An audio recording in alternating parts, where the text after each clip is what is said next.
The PSBA is committed to diversity, inclusion, and equity work. As an organization based in Tacoma, Washington, we acknowledge the Puyallup tribe and invite you to visit the official website of the Puyallup and listen to their land acknowledgement statement. We acknowledge that we are on the traditional homelands of the Puyallup tribe. The Puyallup people have lived on and stewarded these lands since the beginning of time and continue to do so today. We recognize that this land acknowledgement is one small step toward true allyship, and we commit to uplifting the voices, experiences, and histories of the Indigenous people of this land and beyond. Hello, everyone, and happy October. It's great to see you today, and we are so excited to welcome Karen Kunc as our lunchtime speaker. Suzanne and I want to learn, listen, and be inspired by her creativity. Last year at our annual meeting, we did a poll and we asked our members, well, are there artists you would like to hear from? And Karen, I want you to know that so many people said, we want to hear from Karen Kunc. And I think that was because many had a chance to see her solo show at the Bainbridge Island Museum of Art. And as we continue our exploration of color, I would like to share the following description from the BIMA website about your work. Karen explores innovative color abstractions of the natural and human-fashioned world in her prints and artist books, creating ideas of strange beauty. Karen's work is admired across the globe, and I'd like to share another comment from Joanne Mosier, curator of prints at the Smithsonian. During my 30 years as a curator, I have thought a good deal about what makes a work of art great. The conclusion I have come to is that a great work of art sustains one's interest after many viewings. Its impact might be immediate, but successive viewings reward you with new insights, subtleties, and appreciation. Karen's prints and book arts meet my primary criterion for great works of art. Congratulations. Just recently, Karen received an award for her outstanding arts organization, Constellation Studios, as part of the Mayor's Award program in Lincoln, Nebraska, and we'll hear a bit more about that. This is a creative work site for artists' residencies, collaboration, workshops in print, paper, and bookmaking. Suzanne, I would say that Karen is a force in the art world, and I know that her use of color is inspiring to you. It is, and this is a favorite scarf of mine, but when I was getting ready to go on to Zoom, I thought this is definitely a layered color Karen creation. And as a printmaker, I remember when I met you some time ago, and we talked about how you do your inking, and we talked about the tradition of printmaking having very narrow guide rails. And she said, well, yeah, rules are fine to a certain extent, but I know a lot of the work that you've done is incredibly inventive, and the voice that you've created in color and form is just inspiring. So thank you for coming. Thanks for your kind comments. They're really wonderful and inspiring to me too. And so nice to talk to all of these members from the Puget Sound group. And I had to look on the map exactly what that encompasses, but probably a big group anyway. And I have a slideshow that I want to talk about my work this way. And usually I keep things very mixed up and in different groupings, so nothing is chronological, and often kind of an eclectic group. So often I talk about my prints. This time I'm going to show more of the artist books. I'm titling my presentation "The Space Within," which is a great metaphor for what happens inside the book, the meanings inside, but also with the idea of what I'm thinking about as I'm making the works. Some of that's nonverbal and interior. So it's an interesting way to think about how my books and the metaphor of book itself is what's contained inside. So primarily I'm identified with Nebraska. That's where I was born and raised. And there's a lot of metaphor even about Nebraska as this place that's mythical, magical, far away. It's kind of ordinary, but it is my home, and I have a great deal of pride and kind of a chip on my shoulder about it as well. Lots of people say, oh, there can't be good people there. There can't be great artists.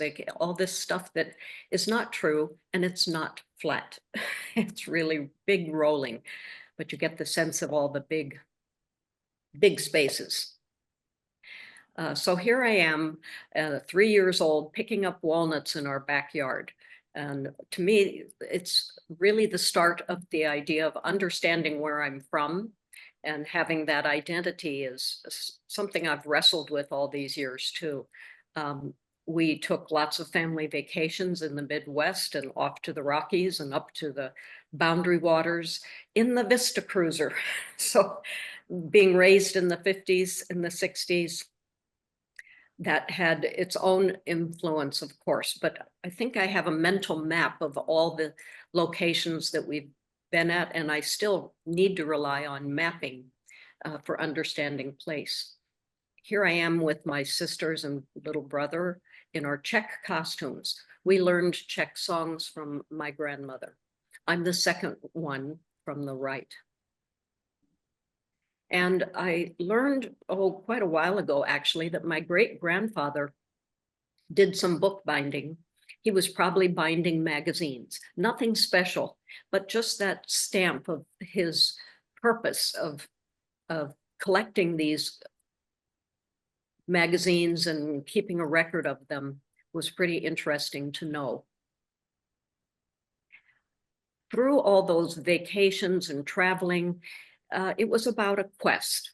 I think my dad needed a quest for us all to keep in line. And the quest was to go camping, hiking, canoeing, and rock hunting, looking at the petroglyphs, all these things that brought us into nature and finding something very special and magical about our environment. And actually the rock hunting became a major influence on all of our lives in the family, because it led to trips and traveling. And actually for me, it was something so beautiful that nature created that I could never match, like the Mexican crazy lace agate that's there in the upper left corner. But around the home, there were lots of things that I still think influenced me. Some large format books about artists, Van Gogh, you see. My grandparents had a Japanese print hanging in their home, similar to this one. The elegance of that sculpture. And actually the little Madonna I stole when I was about 5 years old from the neighbors. And I know it was because it was such a beautiful, elegant form. And then my first job in high school was actually to silkscreen Halloween costumes. So that was an art job. And that was a lot of work to do those things, but it was kind of interesting to have that lurid color and crazy patterning that would happen for the costumes and of that era. I call it the modern time frame, where the Naugahyde furniture had beautiful, interesting patterns. And certainly there was the psychedelic era of the rock music at the time. Here's a poster very similar to one that I had on my wall. And then I was an art student at the university here in Nebraska. And I have artists that I really love and feel that I was have affinity for, through particularly the thread of Henry Matisse. And that was the time when there was so much more interest and attention put to the opposite side of Matisse, which was the Duchampian side, purpose and conceptual. But Matisse was luscious and full of color. And I still think that's the direction that fits and suits me. I have Carol Summers on this list. He's in the bottom right corner. Carol Summers was a well-known woodcut artist, and his print was on the cover of my textbook in printmaking class. And I loved that print, and I loved his work over all of these years. And then other influences at home is my parents, who utilized the rock hunting to make jewelry. My dad did the lapidary, both mom and dad did silversmithing work, beautiful things that are precious little gems. And my husband was a glass artist, and he also characterized a kind of maker instinct. Without question, he didn't have to have the academic burden like I had to being a professor at the university. He just had the drive to make. And his glasswork was really beautiful and around all the time. And then in the woodcut tradition, there are several directions that we acknowledge as really important for the history of the technique and the medium, certainly the German expressionists. And I aspire to that same kind of expressionism and rawness of the carving of the block, like we see in Ernest Ludwig Kirchner's woodcut print of the Insane Asylum. And on the other side of the coin is the German expressionist, the Japanese ukiyo-e woodblock prints, which I love every single one. They're so beautiful, and I love the quality of the colors and the ink. And we think of them as images of the floating world, beautiful ephemera, ideas that are going to disappear. But actually, a few years ago, there was a beautiful exhibition of wood block prints of war. And that's what you see on the bottom. So they were especially moving and beautifully done, but with such difficult topics. And then the last influences that I acknowledge are the traditions of the illuminated manuscripts and all the beautiful embellishment and details and way of filling space in the horror vacui tradition, which I probably could acknowledge as one of my tendencies as well. Using all the space for the inside and the outside and the decorative layering. It just probably led me to do my own artist books. So in the studio, I've had lots of different studios over the many years of being an artist. You know, we all did the extra bedroom, the basement, the garage. I had a studio there. I had a studio out in the country. Here I am right underneath the text. That's me as a high school student holding a painting that I did in high school. And actually, that image is still very powerful in my memory because it was a way of faceting the sky into all these different colors and patterns, making something visible in that negative space is really significant. But I was in my ugly duckling phase, so I really think it's a funny picture. I had a studio out in the country. My husband and I lived 35 years out in the country, outside of town. So we had a studio building there, which was where I did a lot of work. I had a studio on campus, and now I have a studio in town, which is Constellation Studios. I bought a storefront building in 2013 and had it renovated, and now it's a great place to work. And I actually live here now because I sold the country place off after my husband passed away 5 years ago. So in the studio, I do a lot of doodling to come up with my ideas. little sketches, thumbnail drawings, talking on the telephone. Sometimes that's the best kind of sketches that come out.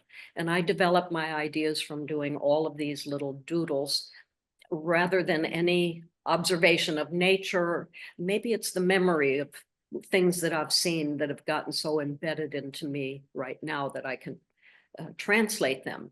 And actually, when I start a sketch, I feel like I am terrible. I have no ideas left.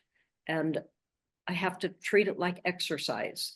And after about 20 minutes, things start happening. And then I have something that seems very interesting. These are all on cards, so I can shuffle them and they're timeless. I can bring something back and have no idea when I did that sketch, and it's time now to address something. Here you see on the upper left is the plan for my current artist book that I'm finishing up right now, including the aerial view from bird's eye view of looking at the layout of how the folds could go. So those little sketches, especially for the prints, I do a full-size drawing, and you can see them behind me here, but I wanted you to see the full-size drawing that's above the two completed prints. I don't do color sketches. I like to have the big drawing so that I know the graphic nature of the composition, where the directions and movements could go. And that drawing then becomes a tracing, and I transfer that to the wood blocks. And then the wood blocks are ready to be carved. And I actually have a lot of kind of simple planning that I don't make a lot of extra wood blocks. I usually plan 2 wood blocks like you see on the right, a positive with the main forms and a negative, which is the background forms. And then there's lots of shortcuts that I don't carve everything away. I just carve ditches around things. I save things for later, and I do a reduction process. So it's printing and carving and printing and carving.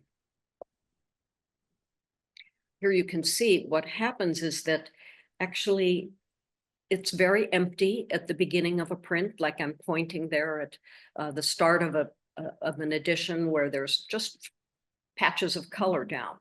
And those patches lead me to responding and figuring out what colors happen next and what to do reduction, what to carve. So I don't know exactly where the print is going. I like that evolutionary process. I do use the printing press and paper stencils that are placed on the wood block that enable me to do selective inking. That's what you see on the press bed there. Here's a great big stencil on that big print that the big wood block that is being, all those circles inked up with a tiny roller. So the stencils enable me to do this selective inking. I don't have to carve so much wood away because I can protect areas with the stencil. And the stencils are just something I throw away. I just use paper. I don't want to use plastic. If it rips, I can repair it. I can cut another one, and I'm not too committed. If I had a whole bunch of stencils cut out of plastic, that's too much commitment, and I might need to change my mind. Yeah. So here's some more stencils. But what happens is when I take the stencil off is I can see the ink on the wood, and then I can do further manipulations. So that's when I use my hands and I blend it out. It might need a rag wipe, a Q-tip in the low places to clean things up. So lots of manipulations are happening directly on the wood block for each different stage. And then I typically make editions of my prints, not as many as are illustrated here, but now my editions are maybe editions of 5 to 8, unless it's an exchange portfolio. My artist books, I'm now doing maybe 15 to 25, somewhere in there, but I'm a believer in editioning for all the reasons of having more than one. It really helps me to learn. So that's the real rationale, is I can do proofs and tests and find out what the color combinations are going to be. And then make changes and risk a whole impression just to find out what the next step is going to be. I think editioning is part of the gift culture of the print also. And I've certainly taken part in that, where we're doing exchanges and offering other people an impression in exchange for theirs. And I do color printing. I'm not interested in black and white work very much. Sometimes I do that with etching, but doesn't really suit me for the woodblock prints. So here's some details of prints. And actually the wonderful thing that happens with printing is it gives a quality and refinement to all the rough gestural things that I can do as a expressionistic carving, with all the mistakes of carving and slippages and problems in the wood. There's a refinement of how that ink sits on the paper. So it really helps my spontaneous work. But I do use oil-based inks, lots of rollers, sometimes maybe printing 8 colors at a time on one run. Then the next run might have another 8. And typically I might do 10 runs to complete a print. So there's potentially 50 colors or 100. I don't even keep track or count. So I think I would wish that there would be a different term for calling it color theory. To me, it's color effects. And actually, that's what interests me. And of course, I learned about Joseph Albers and the color effects that you get with the relative relationships of colors and how they move back and forth or actually speak to each other, which is what happens to me when I'm making my work. I rely a lot on simultaneous contrast, and using one color, you almost have to have the other color. It starts looking like a need in the work. And so I kind of wait for those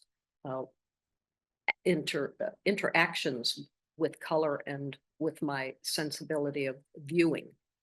When I was at Ohio State for my master's degree, everybody there was talking a lot about Hoyt Sherman and his experiments about seeing. So I didn't ever take a class from him, but that idea of seeing and relying on looking is really an important aspect. And then I have the book of chromophobia, which is like my mantra. I really believe what he's talking about, the fear of color that is in contemporary artwork. Usually it means that there's a worry that if you can't talk about it and explain it, then it's not valid. It's superfluous. The color usage is feminine and arbitrary. And all of that I don't agree with, that he's making the argument that color has other properties. I think it's the nonverbal properties that are real, but hard to explain. I can't even explain it, but I know I need to do that because I'm a colorist and was told that when I was quite young. So I think that I'm still trying to live up to that idea of what is a colorist.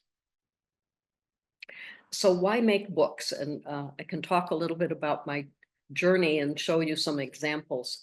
I actually started making books in graduate school, and I made a monoprint book that's very extensive and long. And these are old slides, not very good quality from, oh gosh, the 1970s.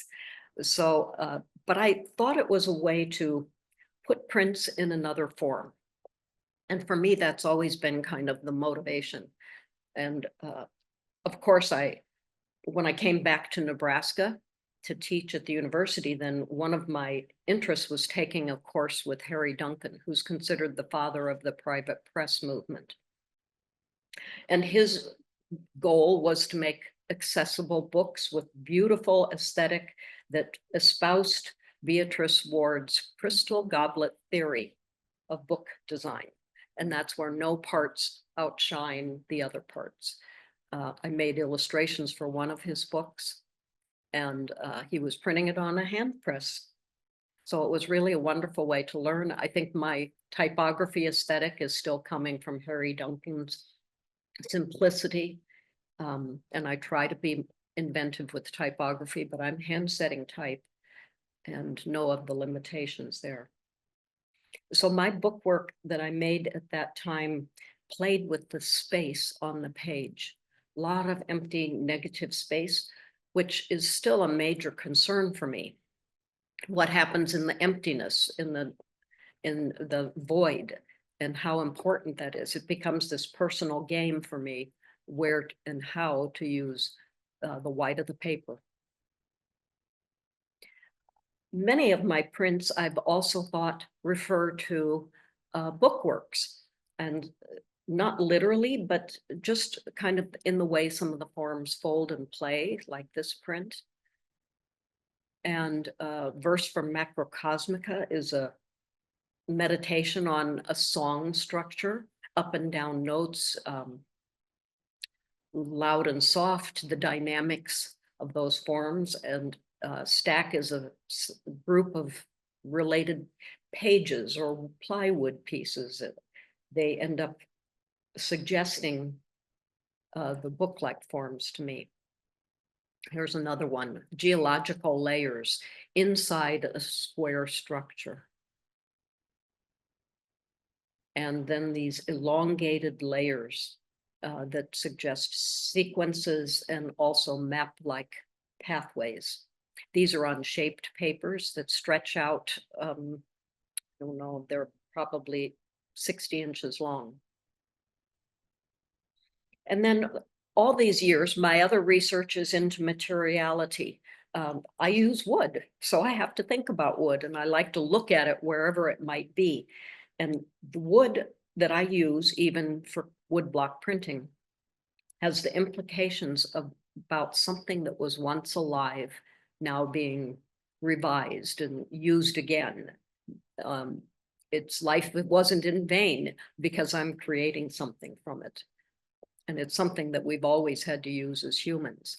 So those topics become part of the interest in nature and the saving of different species in nature, as well as the restrictions that humans have put on natural growth. And we see this difference in these two forms of tree branches.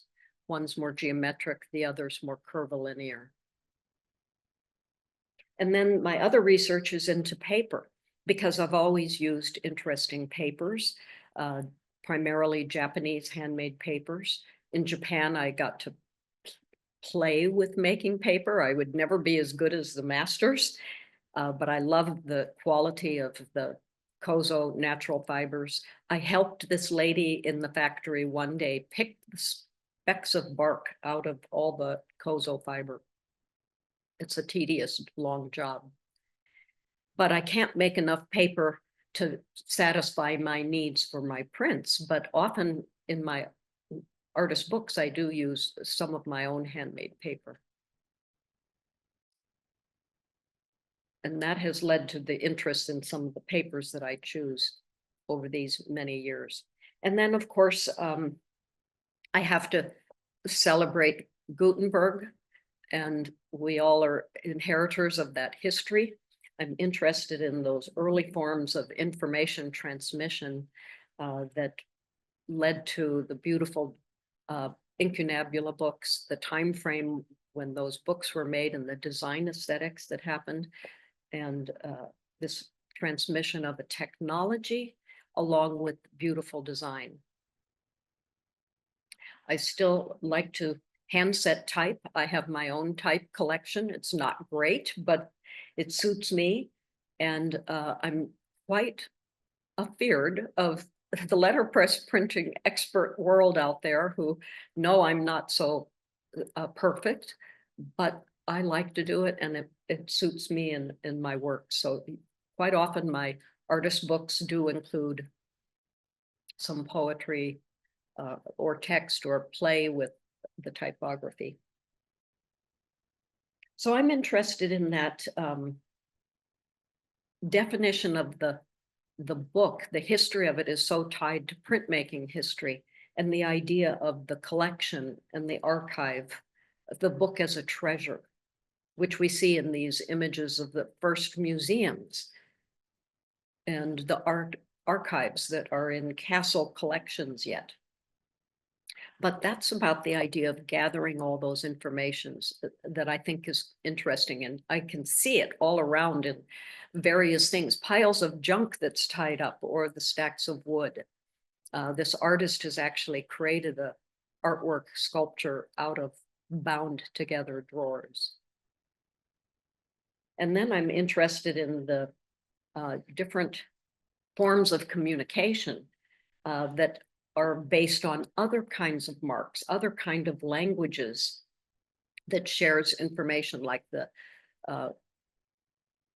tremors that are at the volcanic record keeping. What do they call them? I can't remember what it is right now. But they're tracking those patterns as another form of data, and the little maps that South Sea Islanders could do with reeds that have knots. Now we're in the day of microwave communication going around everywhere that's invisible and literally probably going through our bodies. So I'm not a writer, and I don't want to espouse to be one, but I think my writing is always in coming up with the titles for my works. And I work at that. I have to write streams of combinations of things like you see here, with interesting way that the sounds give a huge meaning that's condensed into a very small title. I call it word work, and it might take several weeks to come up with just the right combination of things. So I think it is like how a poet works with figuring out their the right combination, the right sounds, that actually how it comes off your tongue. So bookmaking has allowed me to work with other voices that complement my imagery. And that's a wonderful search. When I have, sometimes I have my book already made and then I have to find a poem. I have to find a writer. Sometimes it's the other way around. I find some wonderful text. I've worked with quite a few local poets. Those are the names. Some of them are on the left and some are long dead, interesting things that I've found that are beyond copyright. So it's been really fun to find just the right thing that expands on what I've done in the book itself. That's the rationale. It says something that I so beautifully in words. So here's Lenora Castillo's. She's writing about an immigrant who hears stories about the horrors of living in Nebraska. Tornadoes, blizzards that blow your house over, and droughts and all kinds of things. But actually, the immigrant accepts the place with the drink of water. Here's an imaginative reconciliation between Frida Kahlo and Diego Rivera after her miscarriage, with a celebration on the Day of the Dead. And Truly Bone is a talk about, the poems talk about the accommodation one makes in relationships.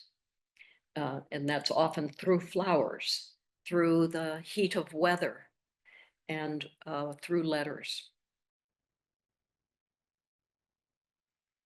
Ephemera has a beautiful poem by Robert Pinsky where the rhythmic language is echoed and repeated through descriptions of the breath.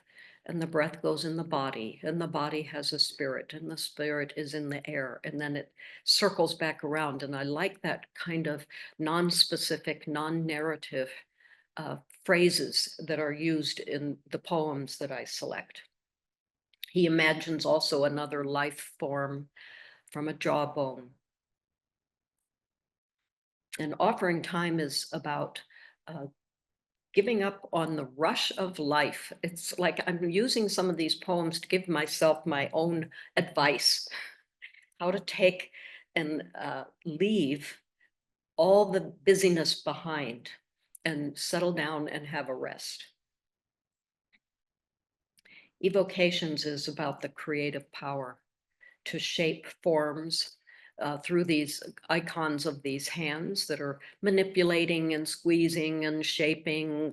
Is it clay? Is it a manipulation of air? How to have beauty.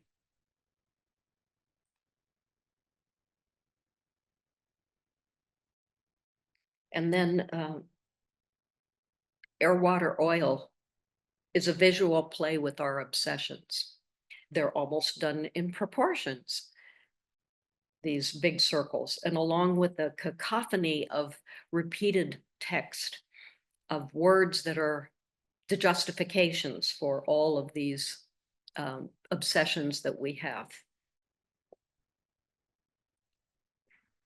So I also want to expand how a book can be with the materials that I use. So I do make a lot of one-of-a-kind books, and I did years ago with these panels of wood that were inventively sewn together. I used the wood for painting on and carving, and they became very sculptural works. So there's a physicality, there's a weightiness to these, and I think that's part of what is so wonderful about the book is how it fits in your hand and how we instinctually know how to turn pages and want that kind of action.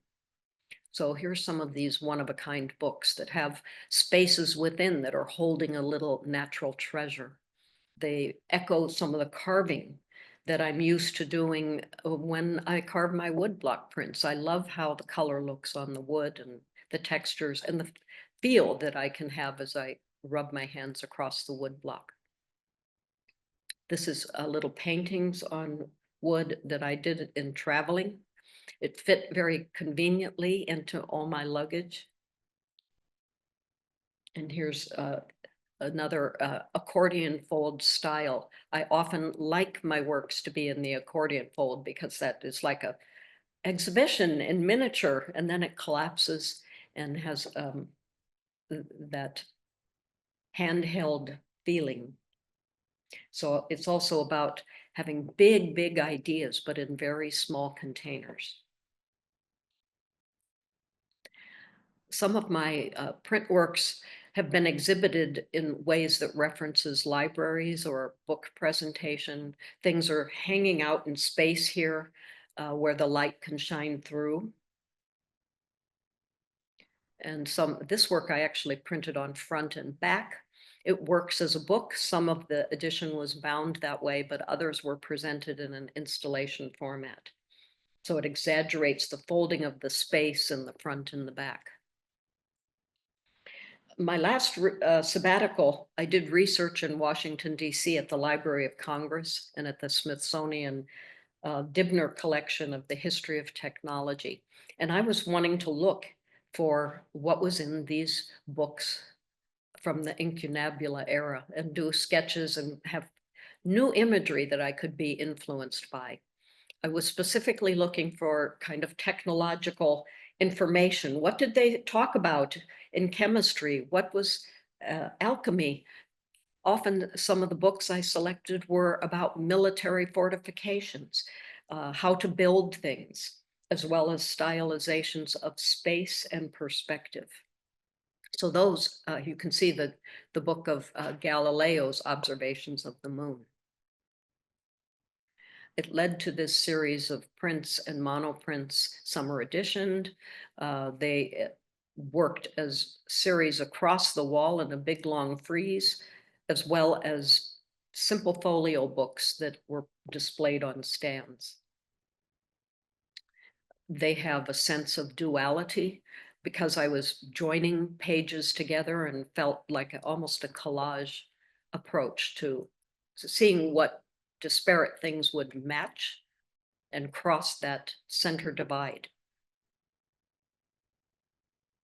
This image of the vessel on the left was in one of those books that I showed you.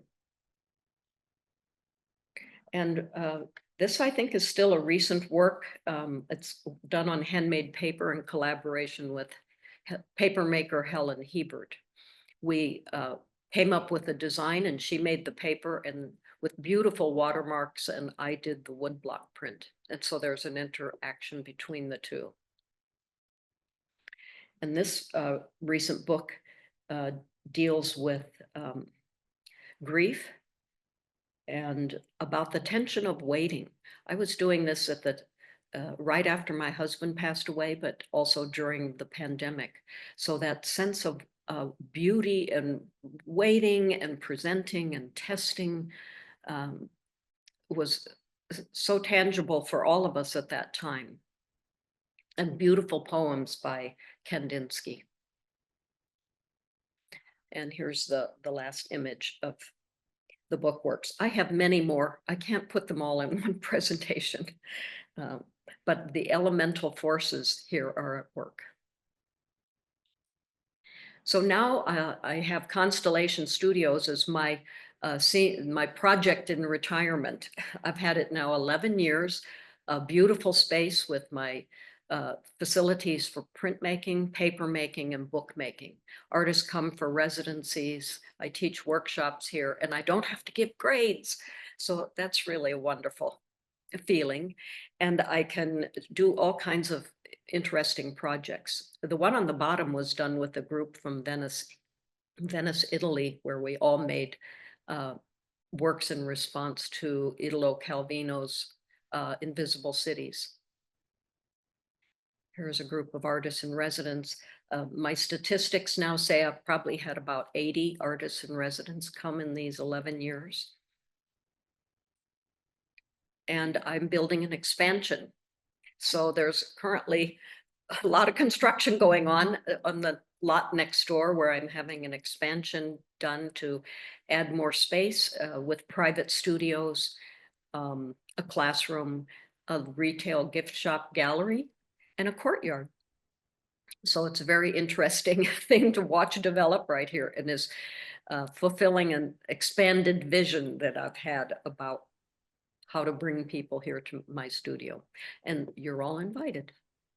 Thank you. Hey.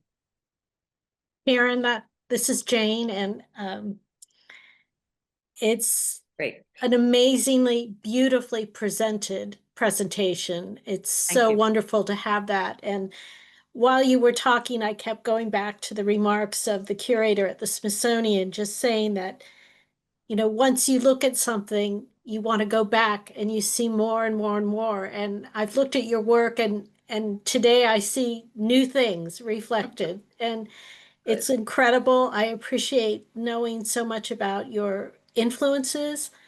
I want to come to Nebraska, and Constellation Studios is really quite a remarkable venture. So congratulations to you, and thank you for the great presentation. We have a few minutes for conversations or comments. And Suzanne, I don't know if you'd like to jump in. Karen, you mentioned that there might be some things that you wanted to show when the picture was bigger. Is that true? Sure, because I did show that one sketch, whether you actually saw that, but here's the book that I'm working on now. I have a folder that contains it, and I'm binding that with the clasps and everything. And it's a small book, but it unfolds, and it's pretty. Can you see all that? Oh, yeah. Beautiful. I asked a friend to write a poem in response to this. So that's the ekphrastic poetry approach, where you write something about a work of art. And she wrote something really beautiful about the work. It looks like it's related to the piece behind you, which you said is a painting or drawing. No, these are prints. Those are prints too. Yeah. Up above is a wood block, is a drawing. This is a wood block, and this is a wood block. And you reuse plates when you want, when you've created a series of images, kind of a visual language, do you reuse your blocks in different time periods and on different projects, or do you keep them as a family and retire them? Well, usually I think my blocks have been reduced so much that there's not enough for me to use. I do reuse motifs, but I always draw it again and I carve it again. And then it has a different sense about it. So over Yeah. the many years, which you can tell, there's themes or imagery that gets resurgence, but they're always done differently. The blocks hang around because they're beautiful and I can't bear to throw them away. Some I have, but they're there to inspire me. And maybe in a monoprint, I might need a section, but usually there's not enough. It doesn't satisfy me if I print it. It's too busy. Mhm. And my prints always end up starting with these very flat auras of color, and they need that kind of richness in the background.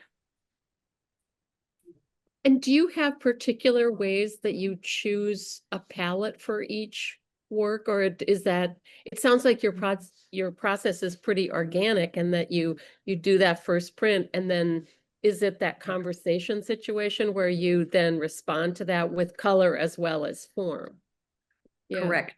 The form is very much set because I have a really determined composition that I'm trusting. Mhm. And color has to happen by response.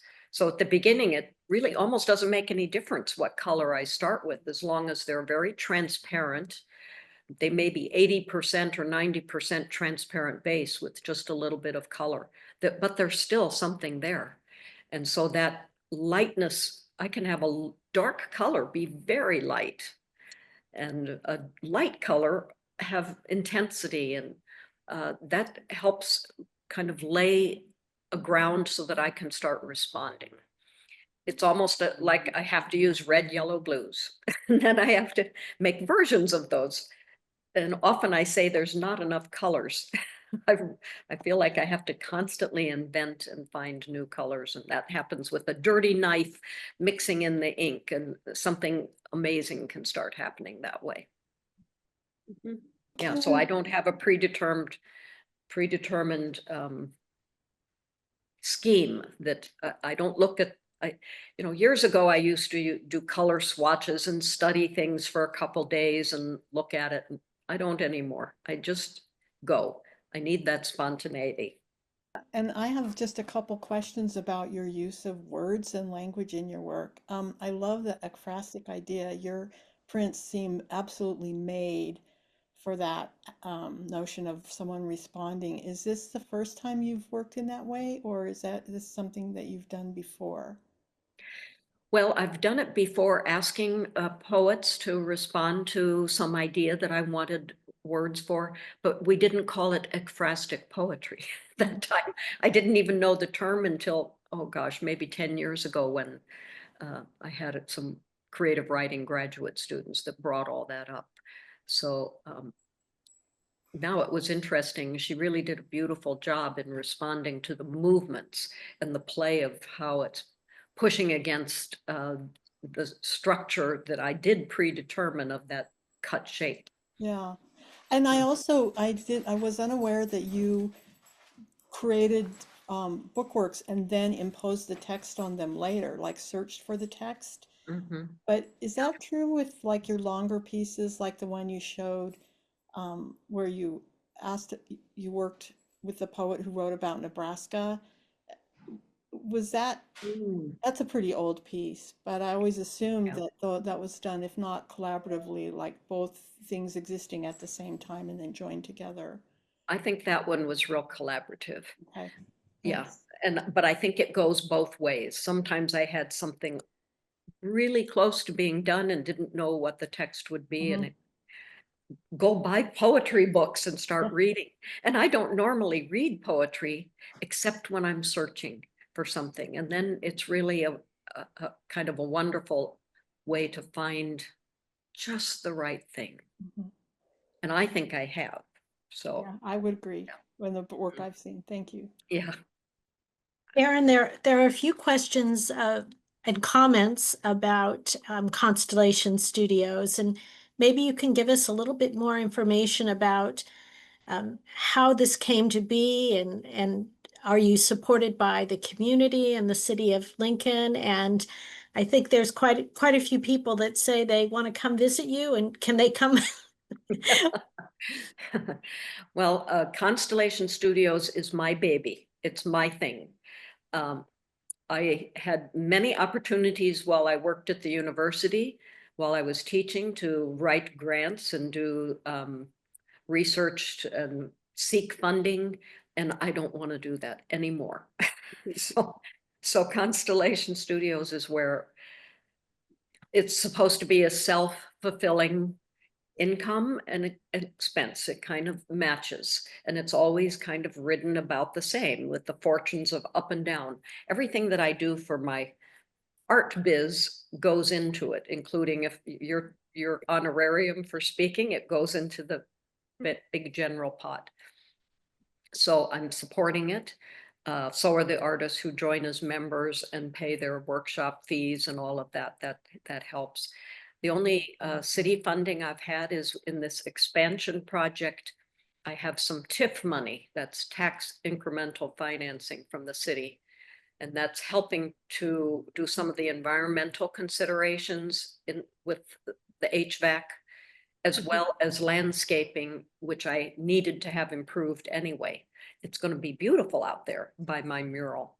So that's the only ask that I've been doing, and partially because I want to save a big ask. Someday I may need it, and everybody can hear about that then.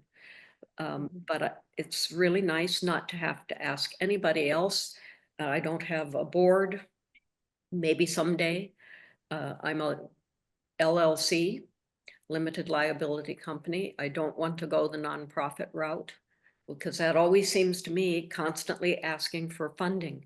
And on the other end, I'm one that's receiving all those requests, and I have given art everywhere. So I just It's want a to get to ask. great model, and I really appreciated your remarks about no longer having to grade students, because you can really release yourself from that responsibility and enjoy. Yeah. And I know we're getting close to time, so I just want to respond. I think there was the one book about the individual responding about a hazard living in Nebraska. And I would say there can't possibly be any hazards in living in Nebraska after hearing you. It was really an inspirational talk. And I know there's just a few other questions, but we'll make sure that we'll follow up with you and share those responses. And I just want to say thank you so much. It's always so inspiring to learn from artists, and I can't wait to go back and look at your presentation again. I really appreciate it. Yeah, Thank you so everybody. much. Thank you, And everybody, everyone, for joining us. on the mark your calendars for November 13th, where we'll be focusing on Olympia artist Randy Parkhurst. And that will conclude our series for the fall. And we just appreciate so much you joining us. And Suzanne, thank you. And Lori, thank you so much. This was a great presentation and perfect for fall. You know, I'm looking out at the fall colors and I'm just thinking it all worked. So fantastic. Thank you all so much. Great. Thank you.